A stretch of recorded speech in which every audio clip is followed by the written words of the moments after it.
Hi everyone.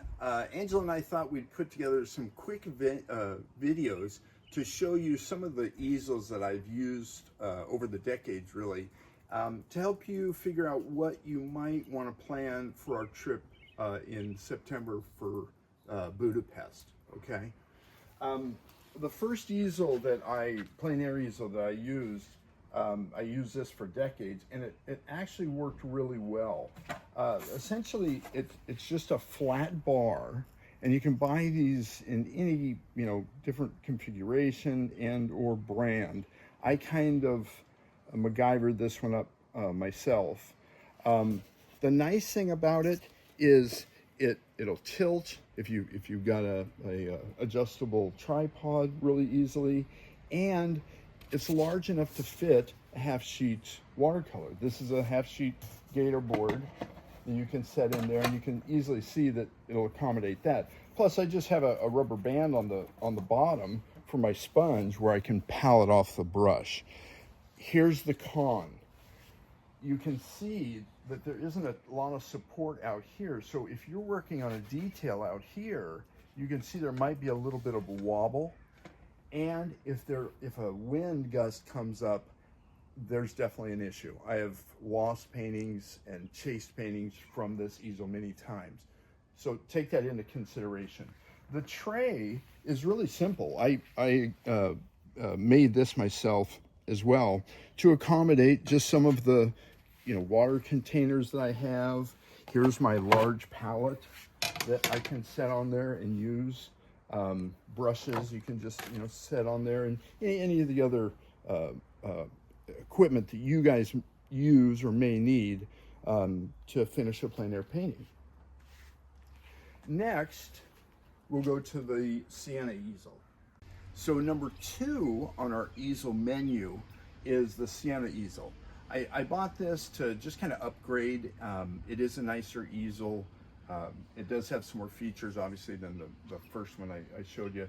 And one of them is obviously this broad face, so that if you are painting a half sheet, you can accommodate that gator board, lock it into place, and know that you have quite a bit more depth than the bar. So you can actually put your sketchbook here as well. But watercolor block, piece of gator board, so on and so forth.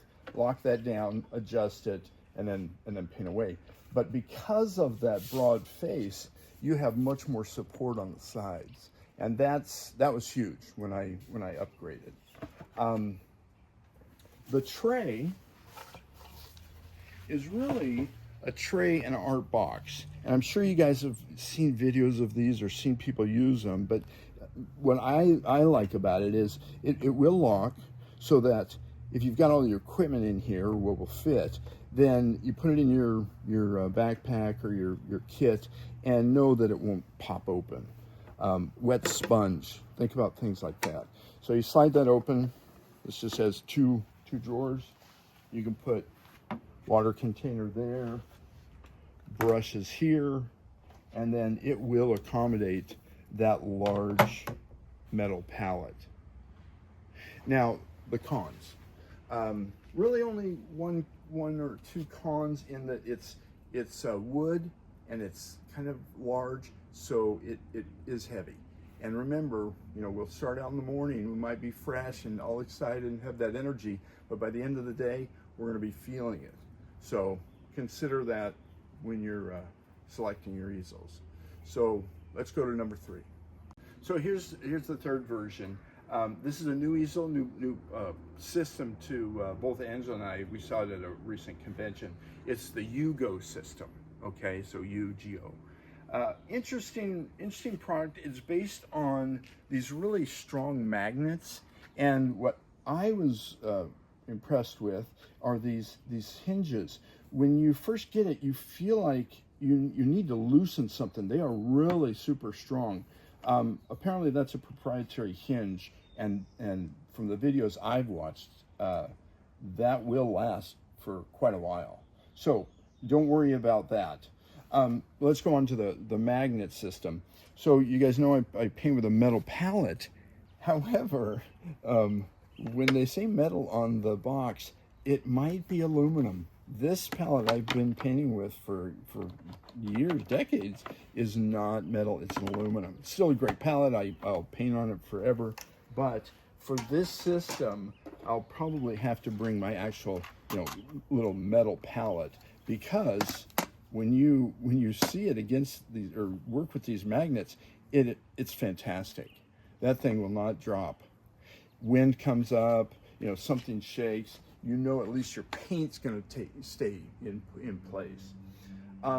The extender bars are also runoff magnets, so you can, whatever format you're using, vertically or or horizontally rather, you can cinch these down. Works with canvas, board, and obviously a watercolor block. It's fairly shallow. I don't think you can get too much of a pad under there, but I paint on paper, so it's no big deal. The box itself, fairly thin, but there are some really cool secret compartments. This one right up here against the easel for pencils, maybe a brush, an eraser, and then the tray system, which is also magnetic, and I've been painting with my water container on it here, but I'm thinking about putting a suspension system underneath here just so I can use more of this tray. Comes off. This is also a magnet. And then you've got this little compartment underneath here to put your viewfinder or notes or anything that'll, within a quarter of an inch, maybe 3/8 of an inch, where you can just tuck it away and know it'll be safe. That snaps back on, that snaps back on, and they've accommodated for two of them. One of the nice things about this is also I bought the kit. So I bought all of this, the tripod, easel, and side tray all in one, and it was fairly reasonable. I know there's all kinds of other companies out there that offer great products, but so far I'm really happy with this easel, and I think for this trip that we're planning, I think it's going to be a great product. So when we're painting on location, one of the obvious things that you have to address is the sunlight. You can't always find a shadowed spot, and chances are when you start painting, your shadow is then going to turn into sunlight. So one thing I know you guys have seen is where artists will address their painting board with a little piece of poster board or something to just spread a shadow onto their board. Obviously the sun's coming from this direction, so you're not seeing it, but if I'm painting this subject matter and the sun's here, I can judge all of my values correctly because I'm not looking at that glare. All right, so what I did for the third easel, this new easel I have, and I'm still playing around with this, is I got this poster board just out of the studio and measured it, cut it, taped it, and I'm going to improve this, so when we're there, you guys ask me about this. Hopefully this will be a better design, but this is all I need. So when I put my board onto that, just that little lip can shadow that entire board, and you can judge your values better and have a better painting experience. And what might be the best option is just a lightweight camping chair and a sketchbook. You guys will all be receiving one of these. And look, I imagine most of our days will be, be in and out of cafes or squares, taking in some of these beautiful sights in Europe. And maybe this is all we'll have time to set up for, or maybe you guys want to, continue moving and shopping and enjoy your day while I'm painting. This might be a great option.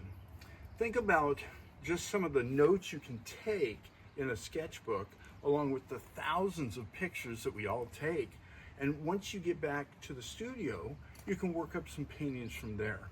I've done several in the past. This is a Barcelona and Madrid sketchbook that I have from 2014. This is a sketchbook where I have 2018 workshops, and that's what we did. We just worked up some sketches on location, and we did the sketch, and then you may see some of these in some of my finished paintings later on. But it's a great way to just capture the moment, capture the city you're in, and have it forever. Hey, I look forward to meeting all of you guys in Europe. We're gonna have the time of our lives. I'll see you then.